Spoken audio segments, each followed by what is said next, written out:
episode of Throwing the Back with Sean Farrell. I am Sean Farrell. God is great all the time. All the time, God is great.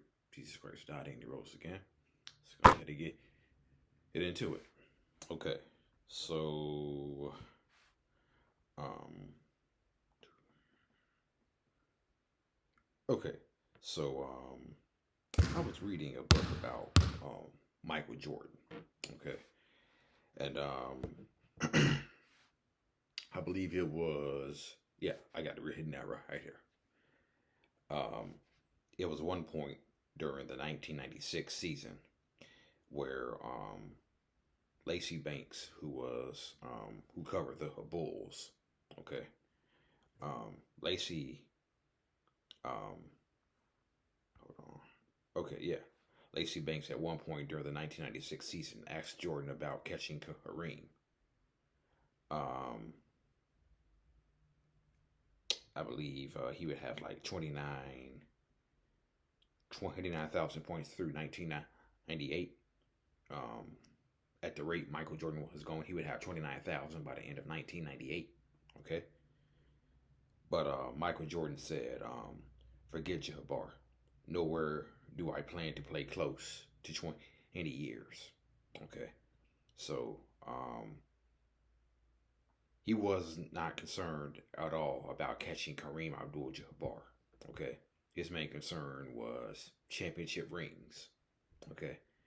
Unlike some other people who are trying to diminish Michael Jordan, but will never catch Michael Jordan as a icon. Okay. Um, so Michael Jordan wasn't concerned about catching Kareem on an all-time scoring list. Winning was the most important thing to for him. He actually played 15 years. So Michael Jordan played 15 years. So I guess that's close enough to playing close to 20 years. Okay. But yeah, so also during the 1996 season, Jordan and Pippen, I believe, became the first duo to score 40 plus points in a game. And they played the Indiana Pacers in February of 1996, which was a game on NBA on NBC, by the way. And Jordan had 44 points. Scottie Pippen had 40. And they won the game 110 and 102. Okay. So, yeah. Also, the 96 Bulls, you could call the NBA back then the National Bulls Association. The National Bulls Association. Okay. And what I mean when I say that is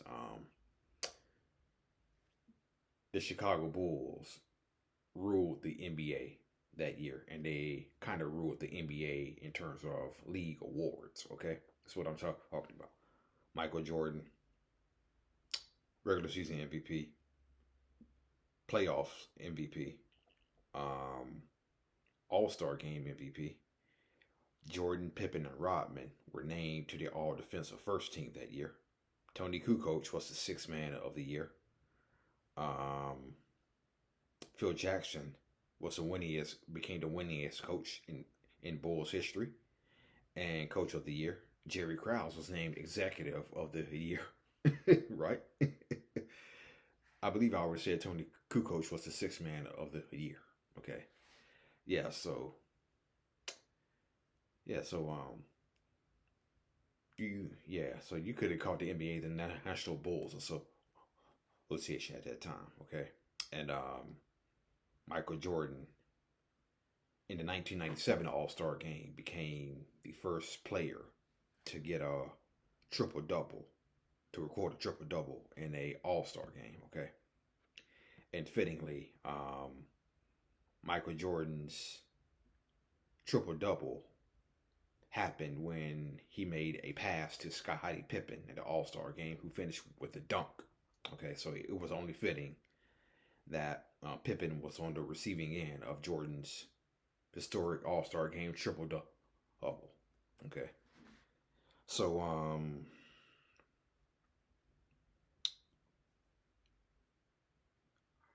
Michael Jordan goes to the Wizards as a executive.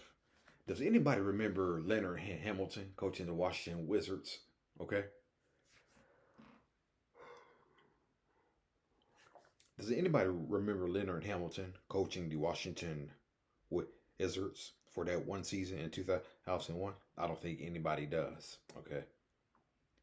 Um, Leonard Hamilton coaching the Washington Wizards is something that nobody remembers. Okay. Primarily because they lost a lot. Okay. They went 19-63 in his 1 year, in Leonard Hamilton's 1 year. Okay. Um, Leonard was a good college coach. Okay. But I think he was overmatched in terms of being an NBA head coach. Okay. And it showed with the Wizards only winning 19 games in 2001. Um, and it got so bad that Leonard Hamilton at one point was so pissed at Tyrone Nesby.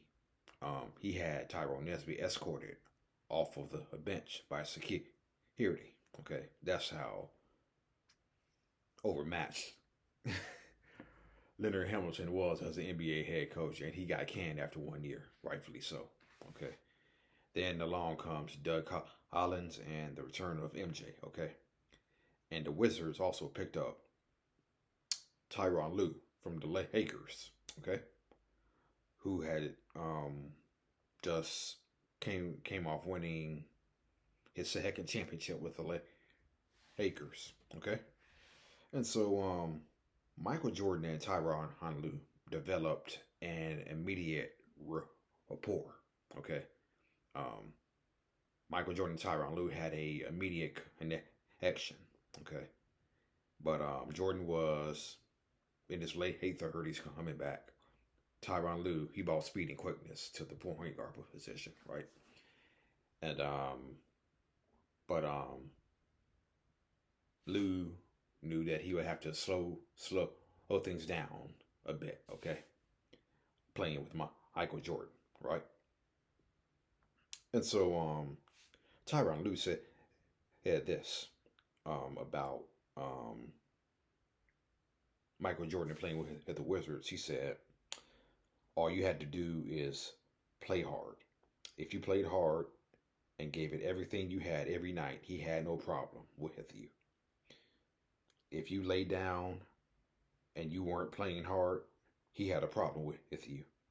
If you don't, oh, if you lay down and you weren't playing hard, he had a problem with you. If you do that, if you step on the basketball court, you should give it everything you got, and that's all he wanted. Okay. Tyronn Lue also went on to say, guys weren't playing hard every night, and when you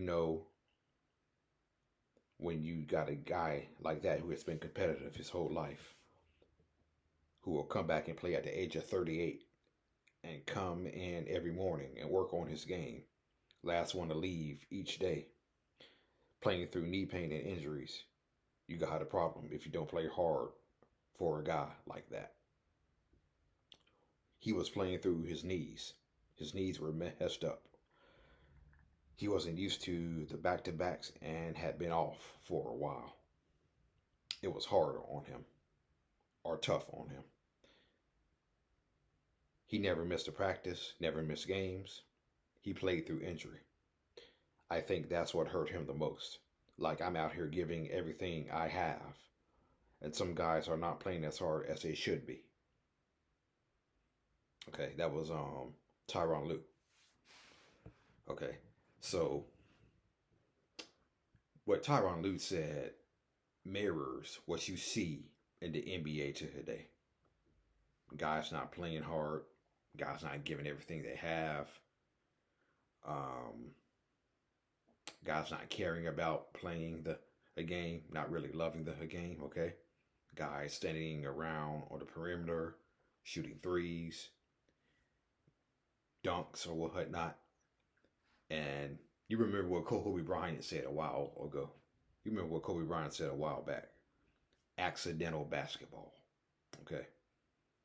The game that we are watching today is accidental basketball. And yeah, I think Tyronn Lue's words about the efforts, about how the efforts of some Wizard players, okay, um, mirrors what you see in the NBA today. Mirrors the kind of effort that guys give in the NBA today, and that's why it's such a watered down product. Um, Guys are not playing it as hard. Guys don't care about the game. Guys don't play through pain, playing through injury. And I really don't blame the I really don't blame the generation of NBA basketball that I grew up watching and y'all grew up watching. I really don't blame that generation of NBA players not really. What's the word I'm looking here for? Not really respecting the way that today's players play. Okay. Um, Again, it all goes back to what Kobe Bryant said: accidental basketball. Okay, a lot of threes. Um, and I've said this before, and I'll say it again: Michael Jordan is the GOAT because he doesn't consider himself the GOAT. Okay, and he actually talked about that in one of those interviews he did on the NBA on NBC. Um, yeah, I forget what he said. I saw the interview. I did see the interview, but I forget what he said in totality. But I do remember him saying. I think I remember him saying he never played with Big O. He never played with Will Russell. The generation that came after, they all gave respect and love to the people who came before them. So the George Mahikin era, the George Mahikin era that started it, okay? The guys who came after him, the Wilts, the Russells, the West, the Baylors, they all gave credit to Mikan. Then the 70s came along. You had the Unselds, the Willis Reeds, the Elvin Hayeses, the Jabars, all gave credit to the 60s. Then in the 80s, you had your Birds, your Magics, your Michaels, your Barkleys, your Elijah Ones, um, the Ewings, the Moses Malones, Dr. J's, who all gave credit to the 70s. Okay. Then the 90s, you had your Kemps, your Jordans, your Barkleys, your Pippins, your Ewings, your Shaqs, your Kobe's, all gave credit to the guys who came before them. Okay. And then you had the early part of the new millennium, your your Tim Duncans, your Kobe Bryant's, your Kevin Garnett's, your Jermaine O'Neal's, your Steve Nash's, Kobe, all gave credit to the guys who came before them. Okay, but it just seems like this generation, is so disrespectful to the players who came before them. Okay, actually, I would like to see today's NBA players go up against the bad boy Pistons. Okay, I would like to see. I would like to see the Oklahoma City Thunder play a full 48-minute game against the 1990 Detroit Pistons. Okay, I would love to see that. But the only way you can see that is by playing NBA 2K. Right? That's the only way you can see a 2016 play a NBA champion from 1990, right? Okay. But yeah, so yeah, Tyronn Lue's comments about how guys weren't playing hard, um, God's not giving it everything that they have. Um, you know, so yeah, I think Tyronn Lue's comments about um, players who weren't playing hard while playing with Michael Jordan with the Wizards, I think that's what you see in today's NBA game. Okay. So and so Michael, um after he came back, 2002 to 2003, he was gonna go back to his executive role. Okay. And oh, I lost my train. I thought I was about to say something. Oh, I had a point I was about to make. Maybe it'll come back to me. Okay, so yeah, so after Michael Jordan's comeback, 2002 to 2003, he was gonna go back to his executive role, right? And but Wes Unseld, who was still there, Abe Polian, um, they had issues. Okay, they had issues with Michael Jordan. Okay, and Michael had issues with them. So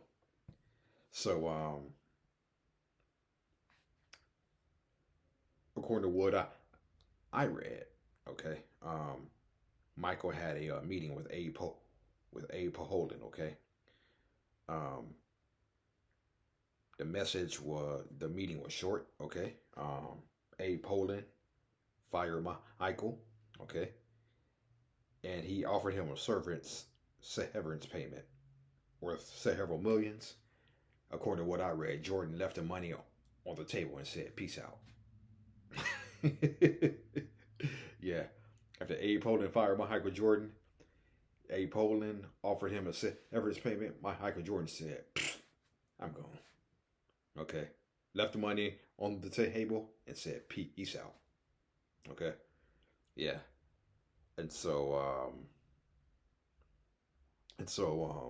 Tyronn Lue, who I just said had a rapport with Michael Jordan, um, Tyronn Lue, Tyronn Lue was stunned when Abe Pahola said, "Bye." Okay, and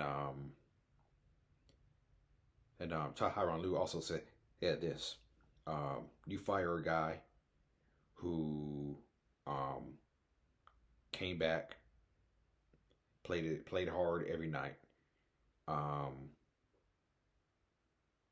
made up all the money the team lost in the last 5 years by playing 2 years." Okay. So for the previous 5 years before Jordan returned, the Washington Wizards were losing money. Okay. Michael Jordan made up all of that money in 2 years. 2 years. Think about that. The Washington Wizards lost five. The previous 5 years, the Washington Wizards lost money. Okay. Michael Jordan made that up all by himself in 2 years. Okay. Not only did he do that, of the people that Michael hired around him, they cleared the team of several disastrous contracts, cleared up the financial situation. Um, the Washington Wizards had sellouts every night he played. Um, that helped the franchise erase his losses and rake in an estimated 30 to 40 million in profits. Michael Jordan did that by himself.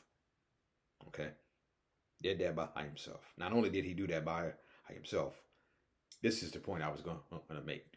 He donated. He was playing for free. Michael Jordan played for free because his entire salary he gave to the victims of the 9/11 attacks. Okay, Jordan's entire salary, he gave it all to the victims of the 9/11 attacks. Okay, so yeah, yeah, yeah. So that's the impact that Michael Jordan has. Yeah, that has the impact Michael Jordan had. Okay, not just on the basketball court, but off the basketball court. Again, made up all the money that the Wizards had lost for the previous 5 years in 2 years. Okay, raking an estimated 30 to 40 million in profits, donated his entire $1 million salary to the victims of the 9/11 attacks. And yet, that wasn't enough for Abe Poland. But yet, that wasn't enough for Abe Poland. Okay, Abe Poland still said, "You're fired." Yeah. So, yeah. All right, that's it. And that's all for Throwing It Back with Sean Farrell.